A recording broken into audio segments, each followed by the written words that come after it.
What's up, champ? Another day, another dollar, man. He said another day, another dollar. You're looking pretty swole in that hoodie there. Is that a Keone Pearson hoodie? Nah, this is one of my old gyms up in Atlanta. Oh, okay. My house. So is that where you're from Atlanta? Because I know you live in Texas now. Warner Robins, Georgia. It's like right in the middle of Georgia. But, okay. I moved to Atlanta. Yeah. Oh, okay. So you're originally from Georgia, not from Texas. No, not from Texas. Oh. I just moved here strictly for career-wise. Got you. Oh, okay. So there's a few things I wanted to ask you. But before I get to my questions about bodybuilding, I said, I want to know Keone growing up, because you're not that old. It's not like you have like 40 years of history about something. How old are you now, 25 or 26, 24? I'm 26. 26. You're 26 years old. Okay, how long have you been bodybuilding? Because there's a few informations that I got, and I'm not sure which one are the correct ones. When did you start bodybuilding? Well, I started bodybuilding in 2016.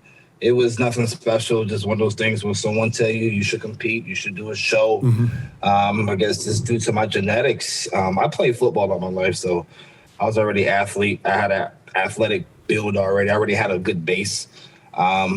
So this one lady named Sandra was like, you should do a show. I was like, no, I don't want to go on stage and wear a thong. That's why I used to call it at the time. And she was like, come on, let's go. So the show was 8 weeks away. I was like, okay, I'll prep. So I dieted myself, and I used bodybuilding.com, and I used Lane Norton. He had like a whole protocol for prep. Right. And I used that, and I used his peak week protocol, and I wound up winning my show, and I followed it to the T. That was after how? That was after how long of lifting weights? Lifting like as bodybuilding or just in general? We lift weights in football, but Okay, yeah, let's not count that. That's bodybuilding. Okay, well, bodybuilding, that was probably like the first year I was actually like in tune with, doing all the body parts. Before I was just training arms every day, or I'll hit legs. Like I would go in the gym and just do squats. I wouldn't touch the leg press, the leg extension, hamstring curls. I didn't know. I just squat. That was my leg day. So you basically So 2016 was actually. You're basically just doing things that, whatever you felt like. You just no plan, basically. Just go in, I'm going to do a little bit of this, a little bit of that. Yeah, basically. What was the reason for you starting bodybuilding, though? Do we have a delay here? Once I started liking it, and I started seeing the change you can make so quick, I was like, damn, I think I enjoy the process. And then from there, I just fell in love with it after my first show. And I just kept doing it for fun. Mm-hmm.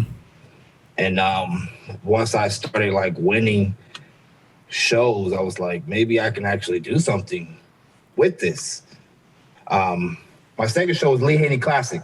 That's when I first met Lee Haney. And I won his show. And he gave me some good words. And honestly, from there, that's what pushed me to keep going. What did he tell you? And I mean, I'm just the future. Just keep rising.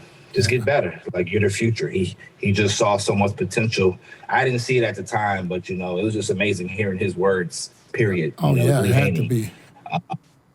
Yeah. So did that show. And then a few months later, I did competed for my pro card and turned pro. And then the rest was history. Yeah, so you basically just won every show you did. Basically coming up, I did. Yeah, well, as a pro, you won every show you did, too. You did 2 pro shows so far, 2-time Chicago Pro winner. Oh, wait, you did? Yeah, Chicago Pro. I'm talking about 212 now. You were classic before. Okay, so let me back up a little bit, because I remember hearing about Keone Pearson the very first time when you started working with Flex. He started training. There was some videos out there with you and Flex. That was before your first Classic Physique show, I guess. Did you turn pro in Classic Physique or in bodybuilding? I turned pro in Classic. Okay, so you did Classic for your pro card, and then when did you hook up with Flex? What year was that? I don't remember exactly. That was 2018. I did my pro debut. It was Tampa Pro. I got second next to Henry Pierre out of 40 guys that year. That was like the biggest class. That was the biggest like stack show of the year. Last show to qualify for the Olympia. I remember I got second place to Henry Pierre, and I couldn't make weight for Tampa Pro. So I was outside running around doing jumping jacks, push-ups, sit-ups, literally just doing laps around the whole plaza just to try to drop weight. It took me 3 times to try to make weight. And Flex Wheeler came up to me. He was like, I got you, come on. And I was like, hold on, what? Is that who I think it is? So I followed Flex. Yeah. I followed Flex. I went to the weigh-in. He was like, you good? I was like, okay. And that's how we linked up. And then after the show, he came and stopped me. He followed me on Instagram, he helped you. Gave me his number. It was like, so did he help you make weight? Basically, he just like walked. It was like an angel over my head. We walked in right back into the weigh-ins after I was outside doing all this BS. And I don't even remember weighing myself. He just looked at the person that was doing the height and weight. He was like, you good. When Flex Wheeler walked in there with me, I was like, okay, cool. And then after the show, he gave me his phone number. He was like, don't give out my phone number to nobody or my information. Okay. I was like, all right, bro. And then he shot me a DM. It was like, let's work. And then from there, we worked together for the Arnold Classic a couple of months later. And yeah. I remember talking to him. About you, and he was talking about you like the next. He knew what was there, because you could see the talent that you had. And if I'm not, correct me if I'm wrong, you were still natural at that time. Yeah, I was natural from after the Arnold Classic. That's how long I was natural. Yeah, so to look the way you did. After such a short period of time, you keep that in mind. You were just training for a couple of years, and then you do even natural, and you already achieved, that told all of us that, whatever happens here, it's going to be huge for sure, and you proved it by, so you eventually gave up a classic because you had problems making weight, which is understandable because look at you today. And you moved up to the 212. And I remember I watched your 212 debut last year in Atlanta. And you came out and it was a done deal. You weren't at your 100% best, but you were so good. You kind of remind me of a Flex Wheeler, even when he's not at his best condition-wise. His shape and everything carries him so far. It's unbelievable. You almost, you just can't deny it, And therefore, I believe that you have a really, really, really bright future in the 212. And seeing your progress from last year to this year, I'm not sure how much, size-wise, how many pounds you added, but it looked like you put on tremendous amount of weight in different areas, do you remember the pounds that you added from last year to this year? Well, Chicago Pro last year, I was 203. This year, I was 201. You were lighter than last year? So I was lighter this year. Get out of here. I competed. Yeah, seriously. I might have been 200 because I remember to this day after the night show, when I went back to the hotel before I started eating all the good food, I was like 200 pounds. And maybe that was just probably after all the posing and all that stuff. But I was 201. That's probably because then you were better conditioned than you were last year. And that's probably you created more of an illusion. It tells me more that you remind me of a Flex Wheeler, because I remember Flex Wheeler for me at his all-time best was 216 or 218 pounds. And he looked like he was 250, And sometimes if the condition is better, you create more of an illusion, which you did.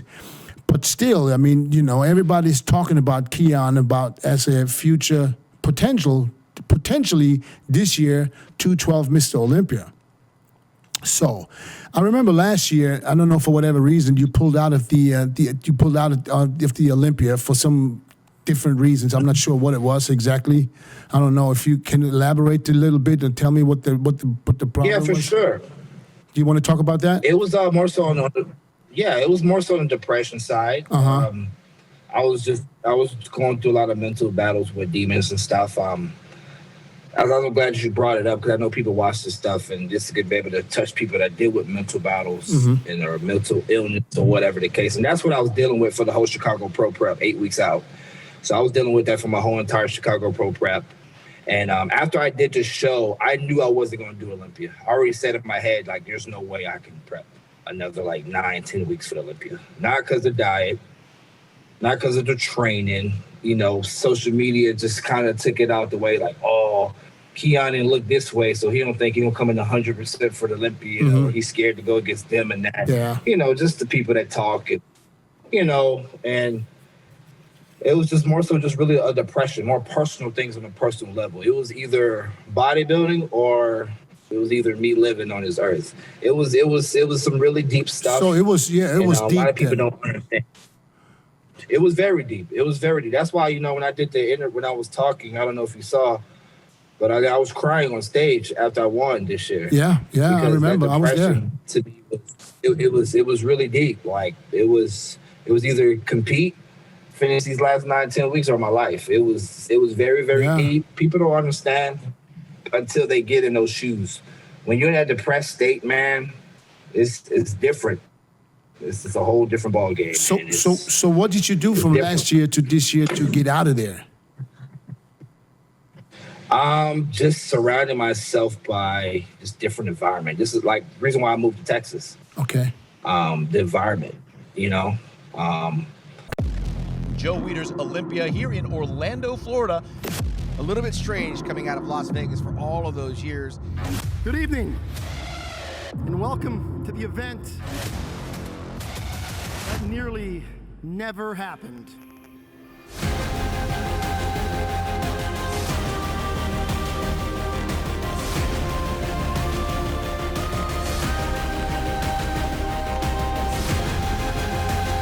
There's been an absence of a particular group of people on this stage that are back tonight.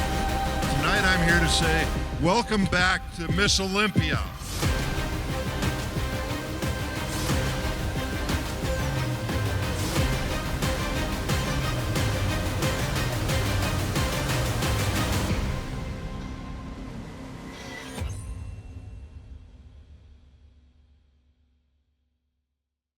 Flex Wooler. I started surrounding myself by older people like Flex, like people like in the older 40s, higher 40s and stuff like that. Very wise people. I'm not trying to speak on religion or anything, but I got closer with God. So that helped me to get through what I had to go through too as well. And after prep, once I got in the off season, got healthy and started, making my improvements, I felt a lot better, and I never had a problem ever since. And I've been good. And that's awesome, man. That shows that you can work on your mental strength. I think that's a huge sign that absolutely works, because there's a lot of people, and I'm glad if they hear this, that they can understand that there's always a way to fix those problems, and sometimes you have to surround yourself with different people, and you have to get all that negativity that's around you. You got to get rid of it and just kind of surround yourself with more positive energy, So yeah, man. And staying off social media helped too, because social media don't help when you're depressed. Oh yes. And you got people, man. I know, bro. I know. Trust me. You got supporters. Yeah. Yeah. You got supporters. Everybody in half of the world is backlashing you. Yeah. Yeah, but listen, I'm going to tell you this right now. This is something you're going to have to get used to. Maybe not as much, but you will always have people hating on you. We will always have people trying to, especially if they know they can't get to you, they'll find a way, or they're trying to find a way to get to you. And that's why I always tell people the same. For me, it was easier in my days because there was no social media. It was all magazines. So the magazines, we do the photo shoots, they do the articles, you do your interviews, they print them in a few months, and whenever you see it, this was like months and months and maybe sometimes years before. When social media started, and I remember, I don't even know if you don't remember, you remember MySpace, or you too young? Yeah, I remember MySpace. You may remember. Yeah, it started with MySpace. Yeah, I had a MySpace. Yeah, so I remember when the internet started, everybody thought, we need to be online and kind of, interact with fans and even fans, they follow you. They follow you for a reason, but sometimes they just can't help themselves. They have to say something negative. They still follow you because they want to see what you do and they look up to you, but they have some negative things to say. And I was just, in the beginning, it was really, really hard because I was like, what the hell is wrong with this? I don't even know this guy, he's talking shit. Then you look it up, you want to find where they live. Maybe you can find the address or, want to get to someone's house. Right. And now, today, the magazines are basically gone. And now it's all social media. Now we interact like 100% with people. And that's why you have to build a thick skin. And you're in the beginning, so I know it's a little harder for you. But that's nothing but something to get used to, where you can actually read negative stuff about you and laugh about it. Because at the end of the day, listen, your actions and what you do, your results speak for themselves. You are one of the most talked about bodybuilders in our industry. And I'm talking about the IFBB Pro League, which is the biggest federation on this planet. You're the most talked about person, Everybody was waiting for you to step on that stage in Atlanta. I was waiting for you to step on that stage. And look at it, I follow you. I follow your progress. I follow your training. I saw how hard you worked. And I saw the improvements. And to me, and I feel bad for thinking you were much heavier because you looked bigger, especially from the back. Your back was thicker and it was more detailed. And that's probably why I thought it was more. So I'm surprised you say you weighed less. And I remember that I told you after the show, I said, listen, if you bring an Olympia condition, you're going to be very hard to beat. Really. I mean, I can't, and I'm saying this with, totally honest. I mean, you're going to be very hard to beat because you have a physique that hasn't been around for a long time. I almost want to say kind of like, Flex Wheeler, just a little shorter, with the vacuum and with the way you pose. It just looks like it's like a fresh breath of air, And I see guys like Derek Lunsford now stepping up their game, you know what I mean? So, but what did you think about the Chicago Pro? I mean, how did you feel about winning it? How did you feel about the package that you brought? It definitely could have been better, but like I said, I definitely feel like I made slightly improvements. I feel like the pictures online didn't do justice. It was the photographers got different lighting, got different views. Sometimes they get you relaxed and they kind of make it look like, So, I mean, I just kind of not looked at the pictures. I know what I looked like, and I felt like I brought a better package, but it wasn't 100%. But now I'm just looking forward to the Miss Olympia at this point now, just to better my condition. I mean, I'm like 10 pounds up right now from Chicago Pro. I'm in actually really good condition right now. I'm still fairly lean. We rebounded perfectly. So I still got my lines really full. So where I'm at now, I mean, I should have no excuses but to be 100% to the Miss Olympia. We're in a really good we're in a really good state right now. What's the game plan? What do you think? What's the target weight for the Olympia? When we compare, you said you were around 200. I was 201, but I wasn't there yet. It's all about the peaking process too. You know what I'm saying? It's all about the peaking. Those last 2-3 days, few hours, that's like the most important before a show. You may look crazy 2 days before, but may not look like that on the stage the day of the show. Right. You know how it works. I think it's really the peaking process for me that we just got to nail so I can bring that 100%. And I was in shape the whole prep. Right. I was there. Glutes, lines, everything. It's just that the last few hours, last 48 hours, we just got to really peak and nail. But the weight-wise, I think if I get back to 200, 201, may dig down to the 190s, maybe 195, 196, 197. I still hold size, and since I'm bubbly, it's just going to make me look bigger. Yeah. And then when I pose, I look bigger when I pose than I am. You come alive when you pose. Absolutely. Like the guy Karice, that's what he just won. Yeah. I think he just won. The one he got third in Atlanta. He's a big guy. He's a dense, big guy. But I remember I saw his pictures when I was posing with him. I felt like I was sizing with him.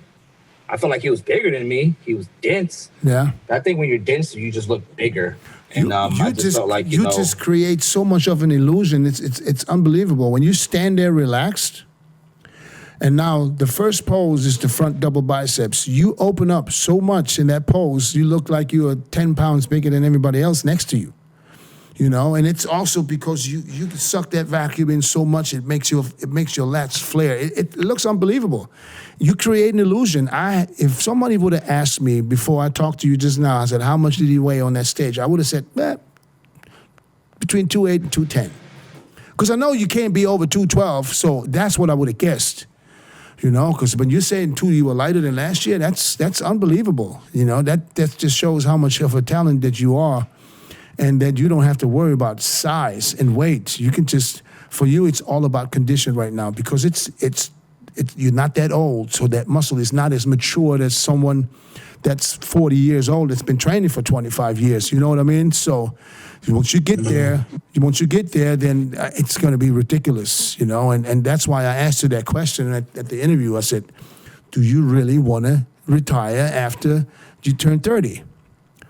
You know, do you base that off just this is my goal? I'm just say 30 and that's it, or is there a different plan? What was the reason for you mentioning that or saying that?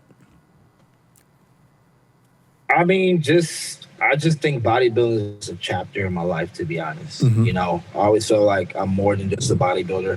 I'm a businessman. I'm an entrepreneur too. My dad's been an entrepreneur for over 30 years. So like when it comes on the business side, I've been learning and growing a lot on that and surrounding myself by him. So I think bodybuilding is a chapter. It's just something to help me with that goal, you know, keep building my following. Then when I retire, I have that following. The following is going to be money. I can, you know, come out with ebooks. There's just so many things I can do. So that's why I'm like busting ass literally between now and 30. Mm-hmm.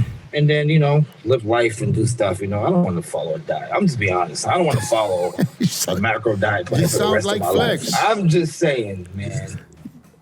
I'm just being honest. I'm being true. I know a lot of people may not say it. I'm just throwing the ego out the door. I'm like, you know, I don't want to do that forever. I truly think it's just a chapter, and this is something. This is just planned out to do, and this is what I'm really good at. I just don't see myself doing it for a long time because I want to do more things outside of bodybuilding. Is it hard for you to stay strict is it hard for you to be strict and stay on a diet and go through these sessions with cardio and training? No, not at all. So you don't have no problems? Not at all. I love it. No, I don't have no problem. I just don't want to do it for 20, 30 years or 15 years. No, well, I wasn't thinking about 20, 30 years, but I mean, I wouldn't be surprised if you, I don't know, win the Olympia maybe this year, next year or so, and then you're going to be the defending the Olympia champ. So that can very well happen, you know. So, and I don't know, why wouldn't someone trying to take advantage of being the best of the best, you know, and monetize that for a while and then go on do your things, because you're still young, bro. Come on, you're 25, 26. You're gonna be 30 in 4 years, which is still young. So even, let's say, okay, even if you retire in 30, because you can potentially be a 3-time Mr. Olympia or 4-time Mr. Olympia by then. So who knows? So maybe you're absolutely right. Maybe you have a plan that would work out. I mean, you know, I'm just seeing, like, you know. That's the whole goal. Yeah. Okay. Well, I see where you're going with this now. So it makes sense. Goal. I could benefit from that between now and then, on top of what else I got going on. You know what I'm saying? So that's why that's the vision that I see. That's the vision that I'm going for. You know, I can honestly see myself winning between now and our retirement at least 2 to 3 times, and I could benefit from that and then do what I got to do. I just see more than just bodybuilding. I'm just looking more on another bigger scale. That's just how I always been, man. Yeah. Like, even my goals. I got a whiteboard right here in my kitchen. I got everything that I want as far as what I want to make a year. Retire at 30. Just that way, man. Yeah. So. No, I mean, listen, it's great to have a plan, and it's great to have a goal, and you know, and chase that and achieve what you plan on doing. So, and you know, sometimes things can change a little bit, and you can extend certain things because it's, you know, beneficial, I want to say. Because who knows? Let's say the prize money goes up to $1 million for the 212 next year or in 2 years. Then what? Would that be a reason to stop? I'm just trying to make it a little bit more interesting. You can't do that. You can't do that. So when you look at the 212 today, look at it. Let's say look at the top guys. We got Sean Clarita, we have Kamal, we have Derek, and who am I missing right now out of the big dogs? George Peterson. George Peterson, of course. George Peterson. And you know George Peterson from the Classic. So you guys have been going against each other. Yeah, I can't get away from him. So when you listen to the people, the fans, the experts, when you listen about the people talk, how high they praise you, what does that do to you? How much motivation kick is that for you, let's say the next 8 weeks before the Olympia, hearing what people think of you? It just makes me work harder, to be honest. I know a lot of people use that as pressure, because it does sound pretty pressuring, right? You got the world be like, he can win the Mr. Olympia, he can beat this person, that person. People saying I'm gonna place top 5 in Olympia before I even qualified for the Olympia. True. So, even before I did a 212 show ever, he's gonna be at the Olympia. They weren't even looking at my pro debut at 212. They was already looking at the Olympia. So, I use that as motivation, man. It's very humbling, and it just pushes me to go freaking harder. I don't use it to get the big head or anything by any means. People give me compliments. I say, thank you, I appreciate it, but I just keep pushing. I know what I need to do. But it's very motivating. Yeah. So what do you think? What do you have to do in order to beat Sean or Kamal? What do you need to do? What's the game plan? All of them are great. All of them great. Everybody got different shapes. Everybody got different structure. That's the interesting thing. Everybody look different. Mm-hmm. It's just different.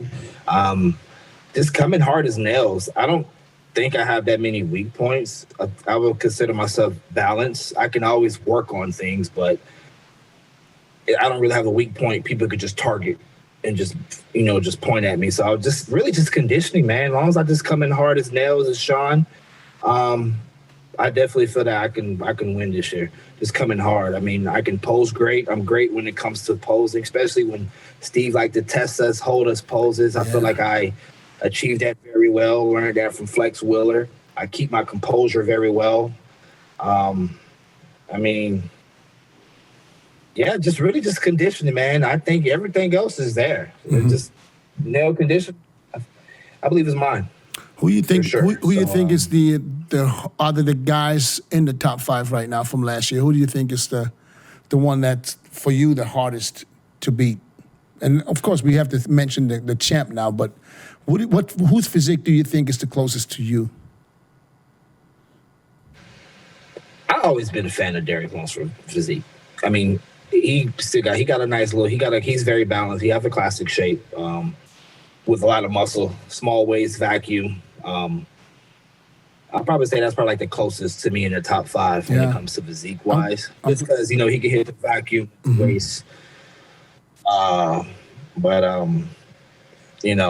Just to answer your question, Sean's just the guy we just got to beat. I can't be worried about Derek, George, Kamal. They're all great. This is not knocking nobody down, but we all focus on Sean because he's the one that won. So we got to knock him down. So that's the target. And it's a really, really stacked lineup, man. When you think about it, you guys, just the top 5 from last year. Now we add you to it. And Derek, that's improved. I think he will be much improved. We'll have to see when he steps on stage. He's always very impressive before he gets on stage, and he ended up flat. But that's a stacked lineup, man. I think the 212 will be one of the categories that everybody's looking forward to, especially with the addition of Keone Pearson. I just know Steve's going to work our asses. I really hope he does, because it's yeah. You saw. I watched Atlanta. I was actually doing the pay-per-view in Atlanta. He you know what? Because and if when something is close, you want to make sure, you want to double, triple check, and let them go again. Let's see, because sometimes, it wasn't maybe it wasn't as close in Atlanta, but at the Olympia, when it's really the best of the best, sometimes you have to let them decide who really wins. And what I mean by that is sometimes you have to let them go and see who fades, who wants it more. Yeah, that's what they do. You can either fade or you can get hard. I mean, even when I did the Classic Physique Olympia, I remember prejudging, dude. I started at the end, and they made us do Steve made us do one whole round. After he made us hold our Classic Physique pose for like 10, 15 seconds, front double, back double, side chest, Keone, move over there, move me next to Chris Bumstead, ran it all over again. I mean, I was like, he worked us. Move Bria, just moving everybody. I mean, we was on stage probably for felt like 10 minutes of prejudging. Yeah. I mean, everybody, the whole top 10 was peeled condition, and people were sweating because he worked us. Yeah. So I was like, I can't imagine.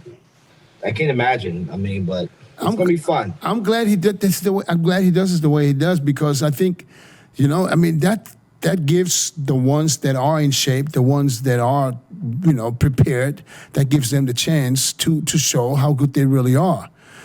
Sometimes. Yeah, that's how you expose people. Yeah. There you go. That's how you expose someone else's weakness, because if you can't pose no more because you're out of breath, you're going to get worse. I'm going to beat you, and this is what we're training for. This is what you diet for. You don't diet. Nobody's going to ask you on stage how much you bench or how much you squat. They want to see how you pose. How long can you hold that shot? How good do you look in it? Yeah.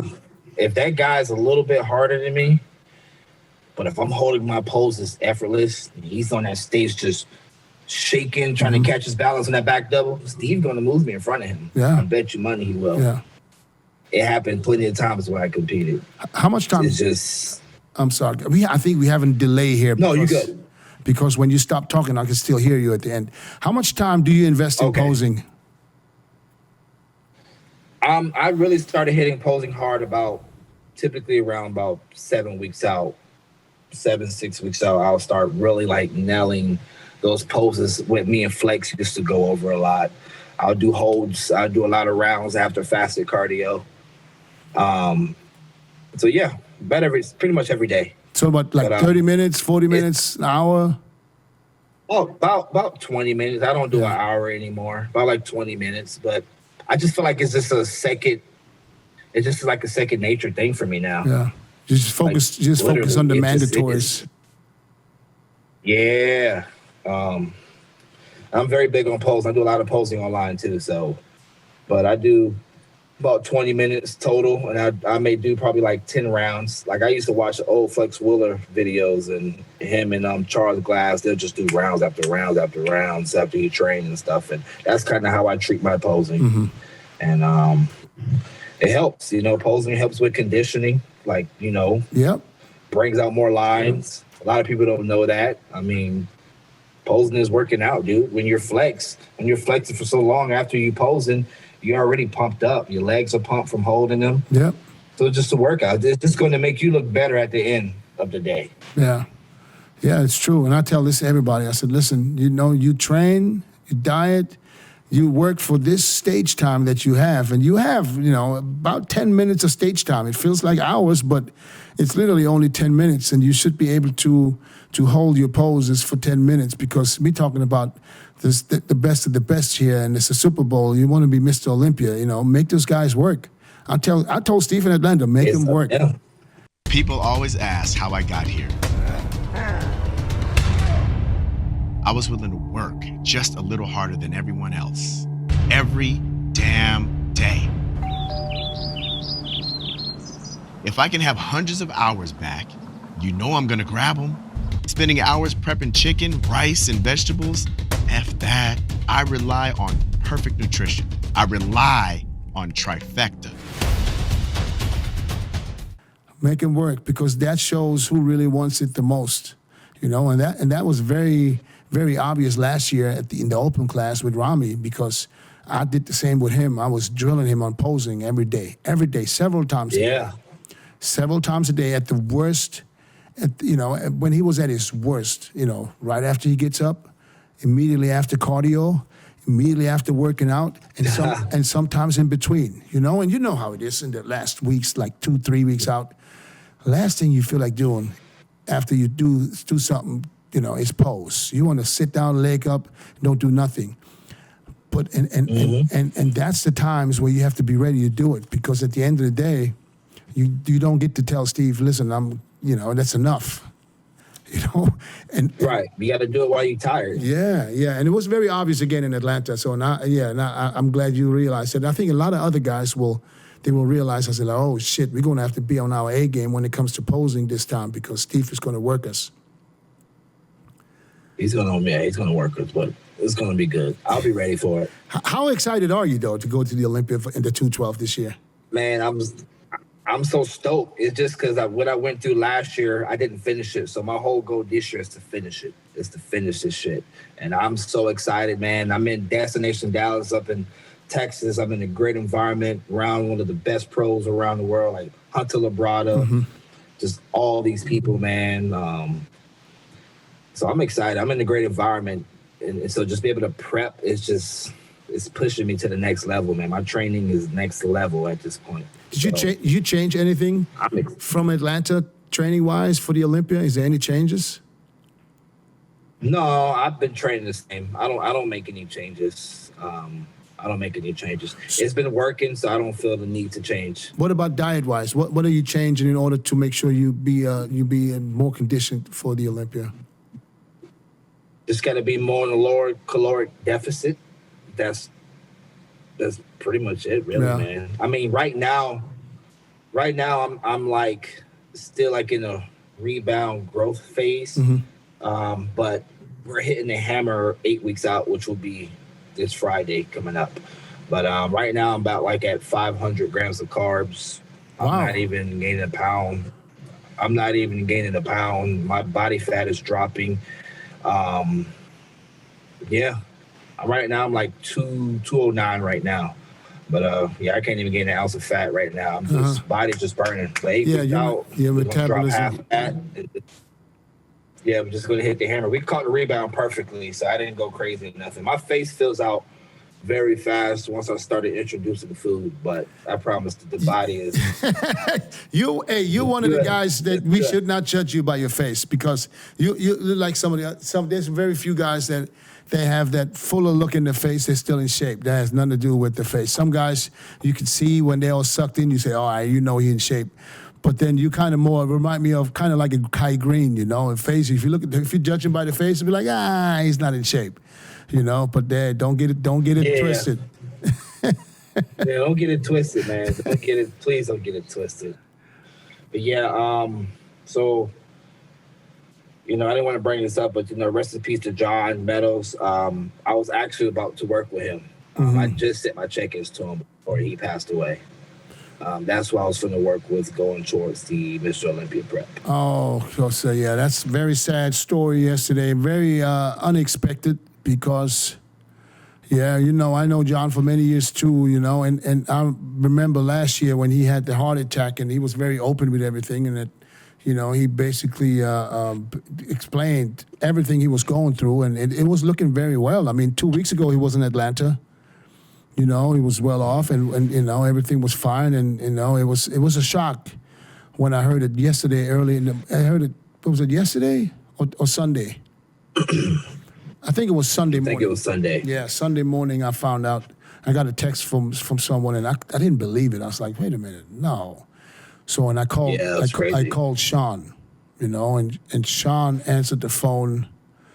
And he was, I felt bad for calling him, because I just wanted to ask him, if it's true, or if he didn't hear it, that what I heard, but I could hear in his voice that he already knew. So he was really, really down. And I thought he almost sounded like he was sleeping, but he wasn't. He was really choked up. And I could tell that it really hit him hard, So, but that was for me the confirmation that it really happened. So it's very, very sad, because he was really, really one of the great ones. Always had only positive things to say about, whoever. He was never negative. And it's and you guys were just started to work together, and now you have to make a change of plan again. Yeah, we started working together. Yeah, I'm working with a guy named David. So David was doing my health protocol. John was doing my nutrition and training. And so when I checked in, I was checking in with both of the guys in the email. Okay. So David's taking over my prep. He learned everything from John. I've been working with him since he started. So I'll be pursuing my Olympia prep and so on and so forth with him. Yeah. Wow. Yeah, that was a tough one, and it's going to be a tough one for the next time. It's not going to be, he had such an impact, and I think he's. We're gonna. I don't know. I don't even know how to say this, but we'll probably. There will be something about John Meadows. I don't know if it's going to be a show. Something's going to happen that will remember him forever. I'm pretty sure about that because he really did touch a lot of hearts. I can believe that. Yeah, and I'm just looking forward to seeing who's going to come up with an idea so we can all support it. And it's got to be tough on his family, on his wife and his kids right now. So I saw that there's an GoFundMe page that they started. Yeah, I saw that too. Yeah, so at least I'm gonna share it to help to spread the words. And it's always hard to talk about stuff like this because, he's 49 years old, so it's not like he's been, and he wasn't really sick no more. So I thought everything was cool. But hey, listen. Very, very random. Yeah, very random. So I feel bad. I'm sorry for. That this didn't work out because of that. So hopefully you are going to be okay with the training and everything, and hopefully this does not use this as Phil and do this Olympia in the name of John Meadows, my man. And I think this will give you a little bit of extra kick, because I just talked. 100% already is. Yeah, I just talked to Sergio, who's also working with him on training, because he's the same, and he also said, he's going to give it an extra 100% now just for John, just to make sure that everything stays the way it is. Yeah, brother, listen, I wish you the best of luck, the best of whatever you need, because I know you got the genetics, you have everything, you got the drive right now, so I want to make sure you are staying safe, stay injury-free, and I want to see you at your absolute best. Because you at your absolute best, Sean at his absolute best, Derek, Kamal, and all the other guys will be a sight to see. And it's going to be a dogfight. It's not going to be a walk in the park for anybody because you guys are really so close, And like you said before, everybody has different physiques. So there's several different physiques on stage, and I think it's literally going to come down to, who's going to be able to withstand Steve's torture when it gets to that point. So I wish you all the best. Yeah, I wish you all the best, man. The rest of the prep, I'm looking forward to seeing you in Orlando. I appreciate your time. And Thank you. And brother, keep doing what you're doing, man. Are you going to be working with Flex on posing again for this show? Hopefully. I need to contact him. Thinking about it right now. I need to hit him up and check on him. But Yeah, man. Listen, tell him I say hi if you see him. And hopefully we'll get you back on after the Olympia so we can talk a little bit more about, what's going on and what's going to be next. And maybe you change some of the other plans. All right, brother. All right, champ? Cool. I appreciate you, man. Thank you for having me on here. Take care. Man. No problem, man. Thank you. All the best. Right. Bye.